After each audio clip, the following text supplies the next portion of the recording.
तो यूट्यूब का new update है कि एडवर्टाइजर्स को अगर आप ऑन करोगे तो क्या होगा, आपको अगर ऑन करने के बाद आपका जो चैनल है चैनल का अर्न ज़्यादा होगा, आपको ज़्यादा पैसे मिलेगा और आपको चैनल आप किस टाइप का आपका चैनल उस टाइप का ऐड आपका चैनल पर लेकर आएगा। तो आपके एडवर्टाइजर को आप कैसे ऑन करोगे आज इस वीडियो में आपको पूरा देखना है। जस्ट को ऑन करने के लिए आपको सबसे पहले आपको YT स्टूडियो को डेस्कटॉप मोड पर आपको क्रोम ब्राउजर पर आपको ऑन करना पड़ेगा। ऑन करने के बाद ऐसे वाले इंटरफेस आने के बाद सबसे नीचे मिल जाएगा सेटिंग ऑप्शन पर आपको क्लिक करना पड़ेगा। सबसे नीचे सेटिंग ऑप्शन पर क्लिक करने के आपको मिल जाएगा 2 नंबर में चैनल ऑप्शन पर फिर भी क्लिक करना पड़ेगा।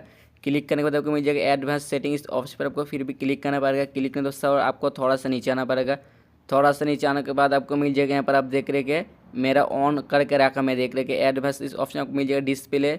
आप देख रहे जो लिखा हुआ है इस ऑप्शन पर आपको टिक राइट चिन्ह मार पड़ेगा। राइट चिन्ह मारने के बाद आपको थोड़ा सा नीचे मिल जाएगा यहाँ पर सेव ऑप्शन पर अगर आप जैसे क्लिक कर दोगे तो सेव हो जाएगा। ऐसे करके आप एडवर्टाइजर्स सेटिंग को ऑन कर सकते हो।